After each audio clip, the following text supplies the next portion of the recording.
So I want to just start off thinking about how sales has evolved. So we're going to do a little bit tour over the last few decades of what's happened, what have been trends in sales training because of what people viewed as being effective in helping people to buy stuff. So I'm going to go back to the 50s. And if we look at the 50s, what you would see there is that sales training was very process focused. Yeah, it kind of fitted in time, it fitted in with the times where it was all about sort of doing the right thing time and time again. Yeah, look at manufacturing and things like that. It was all about understanding best process. That mapped over into sales. So it might be using something like AIDA, attention, interest, desire, action, something that could make sure we did the right things consistently, which makes a lot of sense. And actually, why wouldn't we want to do some of that stuff now? Let's go to the 60s. So 60s, flower power, hippie, understanding the mind, all that kind of stuff. Sorry, I've just had a message from Claire saying you're not seeing slides. Right, I wasn't sure to shout out or not, Fred. Like, look, I see you touching something, so I assume there's meant to be slides behind there. Are you getting no slides to my... No, not at all. That slide?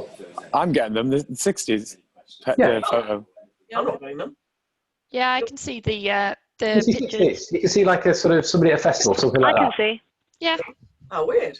Why can't I see them? Could you all put a yes or no in the participants? Yes or no whether you can see them. Everybody else can see them, and I don't know why mine. Yeah. Thank you. Okay, sorry, apologies for that then. Weird. We can edit this bit, Claire. Don't worry. Thank you. Sorry. No, thank you. I'd always appreciate feedback rather than kind of steaming off down my own little path. But yeah, so we talked about 50s being very process focused. If we look at the 60s, so this is where a lot of the sales training and a lot of the focus was on personality style. It was about psychology. So it's recognizing what your customer might be like, what their thinking preferences, adapting how we might want to speak to them to fit in with that. Yeah, so we could communicate better to them. Yeah, would make a lot of sense to do that still. So we would tap into some of those elements. If we look at the 70s, 70s was more focus in on benefits, benefit selling, features, advantage, benefit, understanding WIFMs, what's in it for me, thinking about that and speaking to customers about what it means for them. Again, it makes absolute sense. I think that's a good basis for any salesperson now. So yeah, we can certainly thank that decade. Move on to the 80s. Now, I always think of the 80s in sales as being a bit of an odd decade. I always think of that kind of greed is good, the original Wall Street, Gordon Gekko, that kind of stuff, where it was all about close, close, close. So lots of the techniques that were trained were exactly that. It was very technique-y based. It was trying to almost make a customer to succumb sometimes to the things that you would want them to do. And I look at that now and go, that's probably the furthest away from where we are now. It still gives us a little bit in how we handle objections, though I would not really like that particular word. I prefer to think about concerns and how we deal with a concern with concern, and not just think of a hurdle that we try to smash away. All this changed in the 90s. So in the 90s, this is when Huthway and Neil Rackham did this big piece of research into what good salespeople were doing. And they found that actually most of them, or the best ones, weren't doing what they were trained. They were actually doing something different.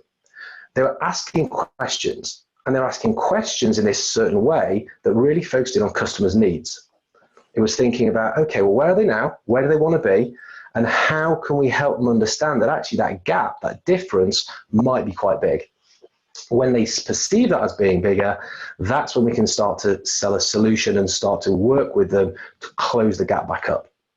So spin selling was what was really introduced in the 90s and really kind of revolutionized sales and sales training. It's still very, very relevant and sort of carried into the noughties where we would say, yeah, it's a good solid basis for wanting to work properly with customers, but we needed a bit more. So a lot of the focus was on adding value. It was about generating insight, thinking about how can we really help them think about what they could do better, so bring that extra knowledge to the table. Again, it makes absolute sense. It's something we would want to base what we're doing in now.